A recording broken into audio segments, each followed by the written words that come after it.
श्रोता प्रेमियों, मैं राम सागर शास्त्री आप लोगों के समक्ष रखने जा रहा हूं ब्रह्मा जी द्वारा सुवर्चला अप्सरा को श्राप।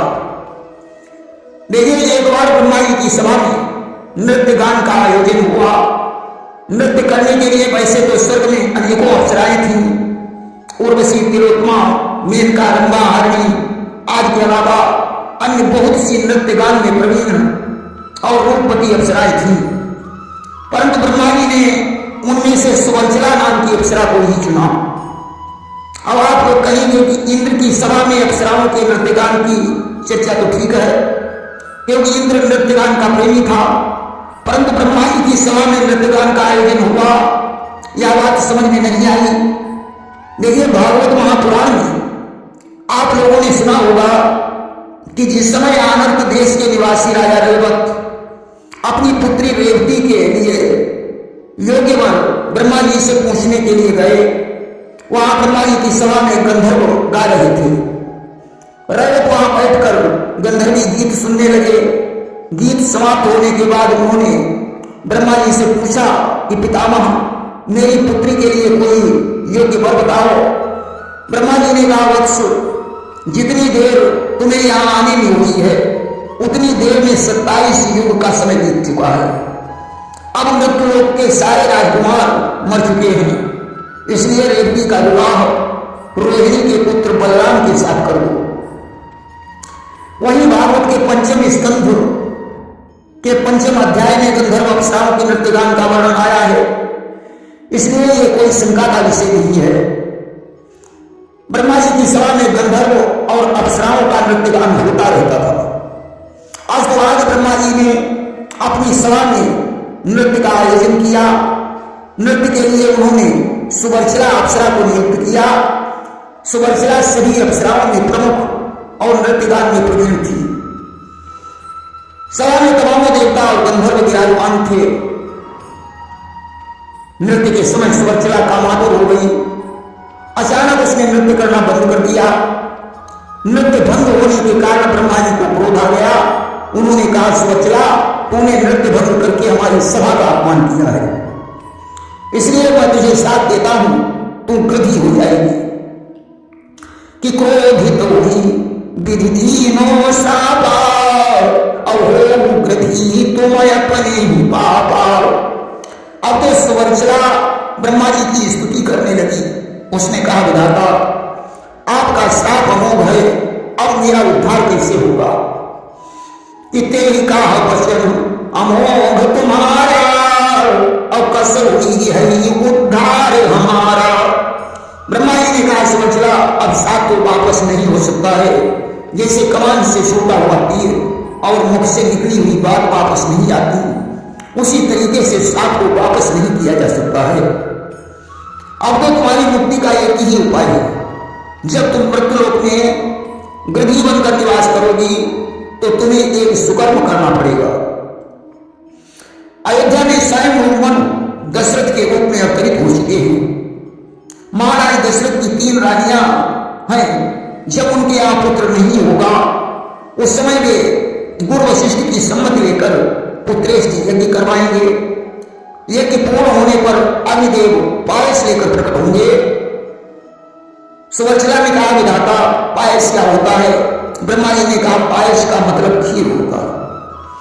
अग्निदेव खीर का प्रसाद लेकर प्रकट होंगे और वह पायस राजा दशरथ को देंगे और कहेंगे, इसे ले जाकर अपनी रानियों में बांट दो। इसके प्रभाव से तुम्हारे घर में 4 पुत्र होंगे।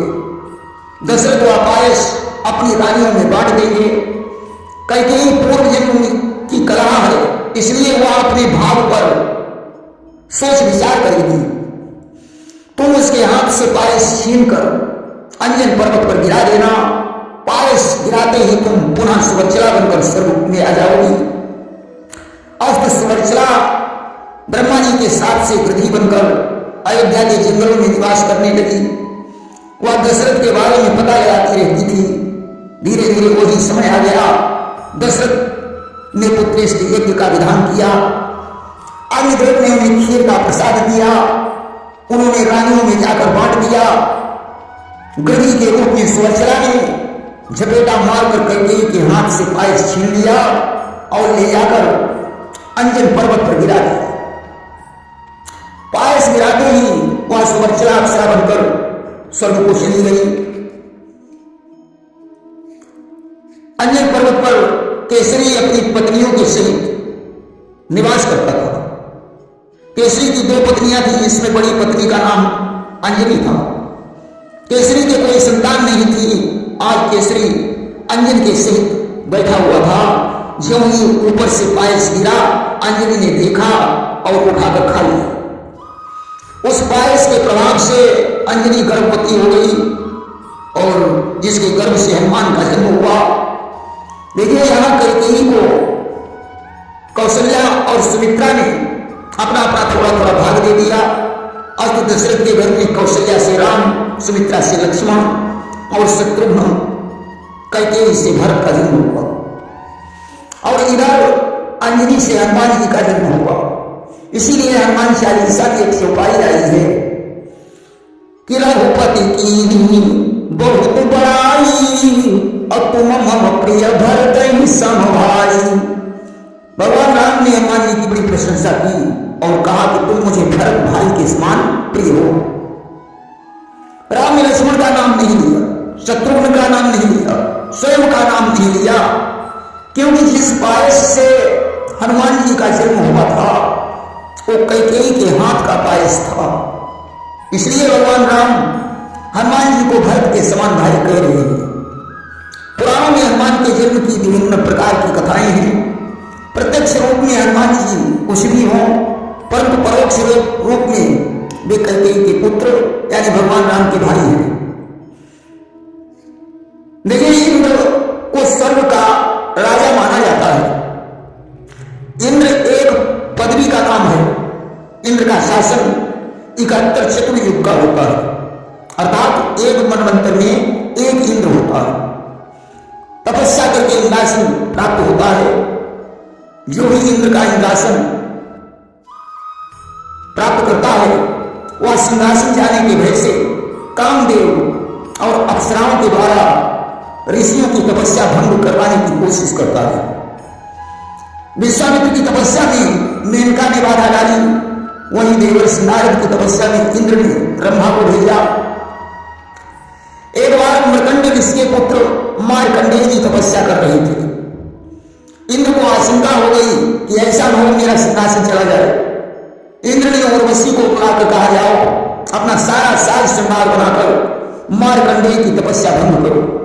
उर्वशी मृत्यु लोक में पहुंची कि मुनिता खुद एक सुरेश डराई और ऋषि समीप उर्वशी पठाई।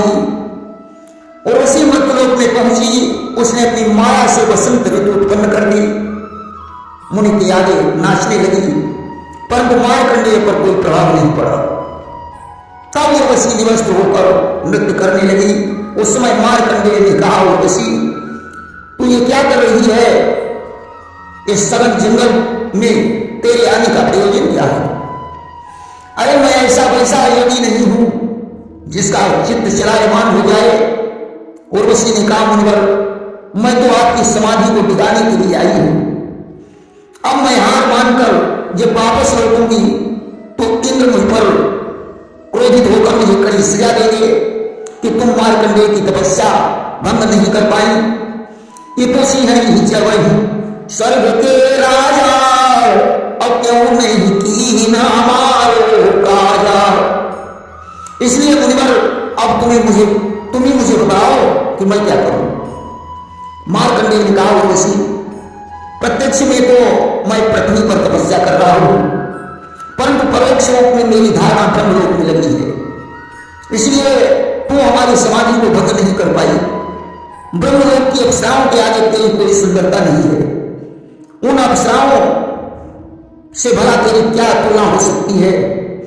उर्वशी ने कहा, मुनिवर मेरी सुंदरता के आगे स्वर्ग की सारी अप्सराएं पीछे हैं, परंतु मैं आपकी समाधि भंग करने में असमर्थ रही।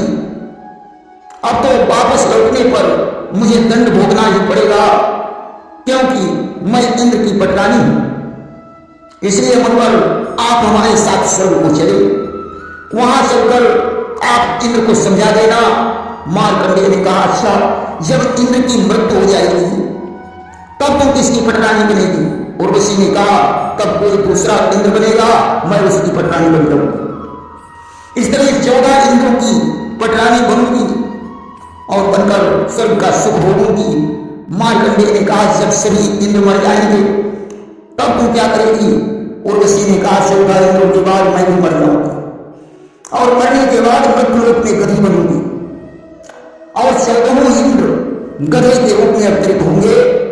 मार्कंडेय ने कहा, जब तुझे गधी बनकर मृत्युलोक में ही जाना है तो फिर मुझे स्वर्गलोक क्यों ले जा रही है?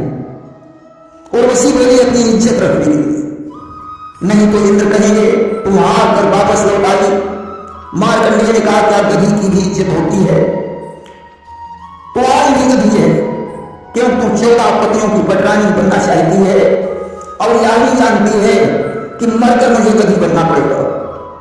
इधर तो उर्वशी और मार्कंडेय की बातचीत हो रही है, उधर इंद्र ने देखा काफी विलंब हो गया है, उर्वशी लौट कर नहीं जाए कि देखी विलंब इंद्र अकुलाए अतत मृत्युलोक महा आए।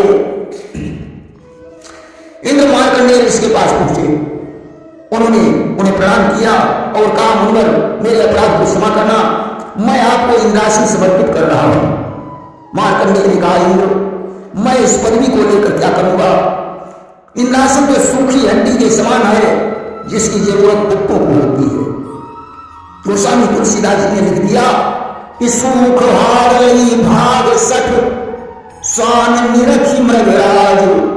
जैसे एक कुत्ता सूखी हड्डी को लेकर भागता है और सिंह को देखकर डर जाता है कि कहीं वह इस हड्डी को छीन न ले। कुत्ता सूखी हड्डी छिछोड़ता है, खून उसके दांतों से निकलता है, कुत्ता समझता है इस हड्डी से खून निकल रहा है। मार्कंडेय ने कहा, इंद्र तू इंद्रासन को छोड़कर मेरे साथ तपस्या कर, मैं तुझे ब्रह्मलोक का नजारा दिखाऊं जिसे देखकर तेरा स्वर्गलोक का सुख फीका पड़ जाएगा। किशोर स्वर्ग करो तब भाई और ब्रह्मलोक देवई पहुंचाई। इंद्र ने कहा, मुनिवर मैं स्वर्गलोक के राज में ही मस्त हूं।